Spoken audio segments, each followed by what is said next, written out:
I'm Logan, and I got a 790 on the Math SAT, and I'm going to talk to you about my journey about how to get a 750 plus on the Math SAT, because it's super easy if you know the right tools and the study methods and how you structure studying, and it's going to make your life a lot easier when you're studying for the SAT. And I know a lot of people who are juniors and also going to senior year are taking the SAT right now, and you're going to need it for your college apps. Just to talk about myself a little bit, I am going to my senior year right now, and I'm still studying for the SAT because my English is not that good. So I'm just trying to get over 1500 because right now I have a 1490 superscore, and that 790 math is really helping because all I need is just a little bit better English. So that's all I'm just focusing all my energy and time onto right now, just English. But to talk about how I study for the math for the SAT is, firstly, I took a Blue Book practice test. That was the first thing I ever did, and the score I got on that was 1180, and my math score was a 630. So yeah, from a 630 to 790, it's pretty good. I'd say over like 100 plus score boost. And after I took my first practice test, I kind of took about 2 weeks. I watched a few videos, and then I took my second practice test, and on that I got a 1270, and my math score was a 680. So my math score was a little bit higher, but it wasn't too significant. And what I did after that was I watched a lot of YouTube videos, and the main video that I watched was how to use Desmos, and I watched that from Learn SAT Math, and he talked about like the different tools on Desmos and how to solve certain question types. So that makes it a lot easier because if you have Desmos, you can solve questions in under like a minute on questions which would have taken over 5 minutes if you did it by hand. And you also get regressions, which make like complex questions really easily. So I also watched another YouTube channel called Sotel Tutoring, and he was really good because after I took every Blue Book practice test, I would look over my wrong questions, and then I would try to look at how to get the right answer myself. But if I would be confused on it and I don't know how to do it, I would watch his videos because he does his own walkthrough and he takes the practice test on his own. And then after that, he has a whole like album of videos where he takes every single individual question on their own. And that is super helpful because he does step-by-step detailed explanation of how he gets the answer, and they're even like 10-minute videos sometimes, but you can just like fast forward because he goes really slow. He makes sure like everyone understands and knows how to get the answer. So he was really helpful because he did every single practice test and also every single question on the practice test. So if you also need to watch him for English, it's also very helpful. Apart from that, I did a little bit of Khan Academy, but I didn't spend too much time on it because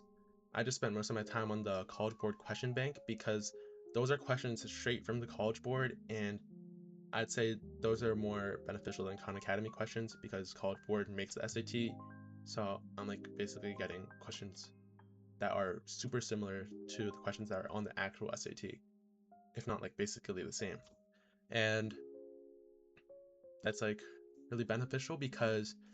for the SAT, it's kind of like testing you on how well you can like master those topics. It's not really testing you on how like smart you are like already, because for the SAT you can just get experience with those type of questions and get exposure with those questions, and then you'll start to see it increase in your score really quickly because you're starting to understand how to solve those question types. And if you go to your Blue Book practice test and you see which questions you get wrong,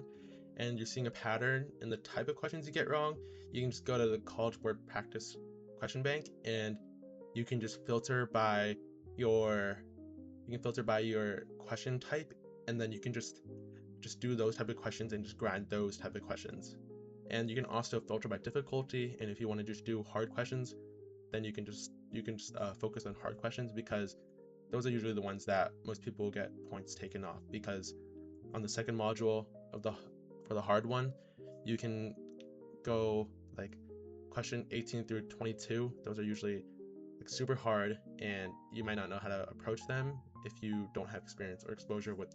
like how the SAT asks those type of questions. And then apart from that, I also took Princeton Review, and I didn't think it was that beneficial because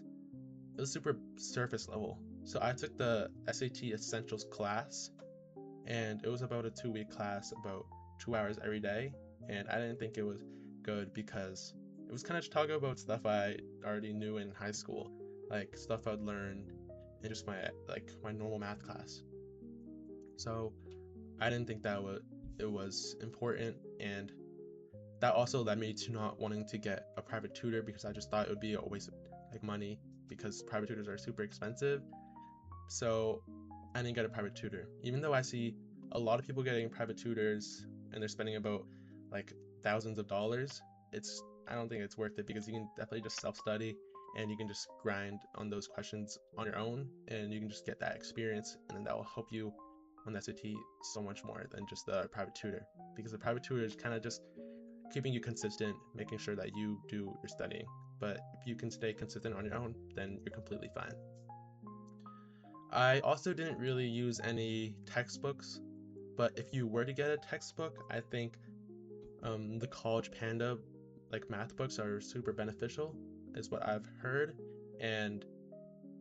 I think they go over the math topics if you don't already know the basics, and they also talk about some like more complex questions, and they also have some practice questions in there in a practice test, so you can use that as further practice to do. But apart from that, I did practice, just a lot of practice, made sure I stayed consistent, and I took a practice test every 2 weeks, and you might even have to take it every week if you don't have as much time leading up to your SAT. But yeah, just making sure you stay consistent is going to help you so much more than spending 5 hours one day and then not spending any time for the rest of the week, because you're going to forget all that, and then all that studying on that one day isn't going to do anything. So stay consistent and just do a lot of practice tests, practice questions as well, and make sure you watch videos if you don't understand.